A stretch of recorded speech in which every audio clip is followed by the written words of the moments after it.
چنانچہ حضرت ابراہیم علیہ السلام کی بار بار دعوت حق دینے سے نمرود تنگ آ گیا اور تنگ آ کے حضرت ابراہیم علیہ السلام سے کہنے لگا کہ اگر تیرا خدا سچا ہے تو اسے بول کہ اپنی فوج بھیجے اور میرے ساتھ جنگ کرے۔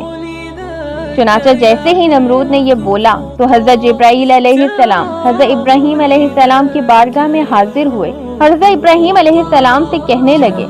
اللہ تعالیٰ کا لشکر جنگ کے لیے تیار ہے۔ حضرت جبرائیل علیہ السلام کا یہ پیغام سن کر حضرت ابراہیم علیہ السلام نے نمرود سے کہا کہ اللہ تعالیٰ کا لشکر جنگ کے لیے تیار ہے۔ حضرت ابراہیم علیہ السلام کی یہ بات سن کر نمرود کہنے لگا۔